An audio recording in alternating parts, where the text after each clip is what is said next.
This next question is on gun control, and we'll start with Congresswoman.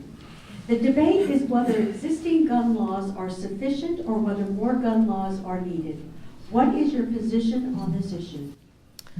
So I've had a very strong position on this issue, frankly, my entire career. Gun violence is such a significant issue in this country that we need to treat it as the epidemic that it is, and it is, in fact, an epidemic and a public health issue. Yesterday, for the Santa Fe, Texas school shooting, I was on the floor of the House of Representatives, and it certainly isn't lost on me that in Congress, they will not undertake a single measure that would do anything about gun violence. If we can't make the safety of our kids the number one priority in this state, in our country, we aren't doing anything right. We have to do everything in our power. So I said the first, treat it as the epidemic it is and study it. Governors can do that. States are going to have to lead in that effort.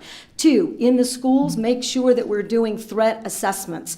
We are beginning to do that training across the country. New Mexico's been leading in that effort. That gives you a sense about prevention. Put school-based health centers. Ban assault rifles. Ban high magazine cartridges. Make sure that you're closing every single purchase loophole. Let's not have legislation in the state of New Mexico that says if you are convicted of domestic violence or stalking laws that you should refrain from having a gun. You cannot have a firearm. If you're that kind of a threat, you have no business with a firearm. We need to have robust background checks. We should be doing everything in our power to assure that people who should not have guns cannot get them. We can do that while protecting responsible gun owners in this state. But the way in which we lead on this issue is to decide that we have a constitutional right to be safe in our communities. And until that's the place that we lead from, we aren't going to get this done. New Mexico could lead the country in productive, sensible gun safety laws that end gun violence. Senator Cervantes, same question, please. I'm, of course, part of a citizen legislature. That means that 10 months or 11 months out of the year, I'm at home running a business, raising a family, and being part of a community. I don't come to Santa Fe just to pass things or just to fight. I come up here to get things done. And so last year, I teamed up with Gabby Gifford and every town to fight gun violence and domestic violence in the state of New Mexico. Not to fight it, not to make a show, not to capture headlines, but get something done. I did something that people said could never be done. I put a gun control bill on the governor's desk, a bill that would take away guns from households where there's been a finding of domestic violence and require a judge to do so.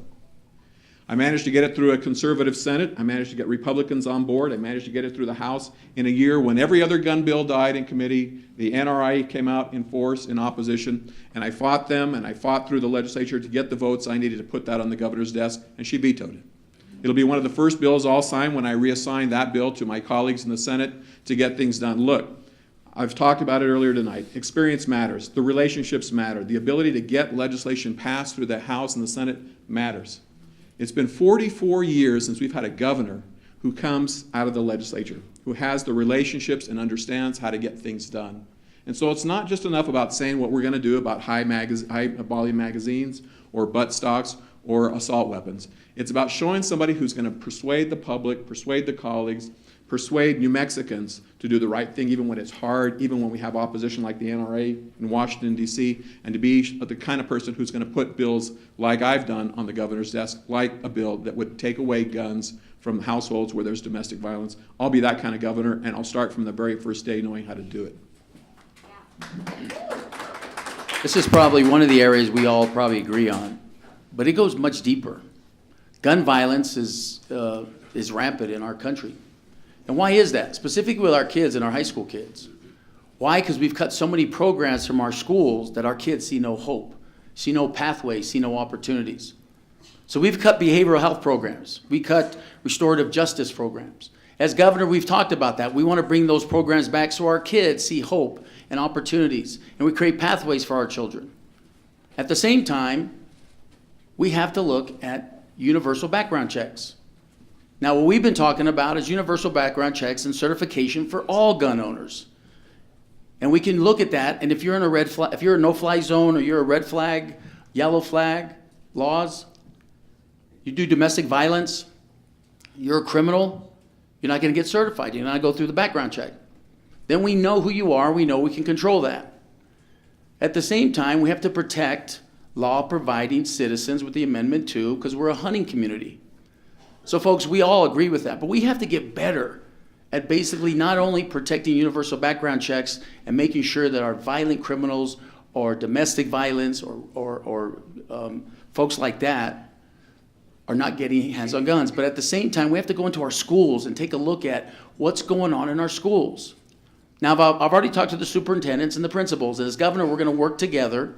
And again, our whole plan in education is not top down, bottom up. So we're already talking about our communities. How are we going to secure our schools? What restorative justice programs we can bring back, our educational pathways to keep our kids engaged and stop the violent criminals, stop the violence that's going on. So those are opportunities that we're going to do on a multi-level basis.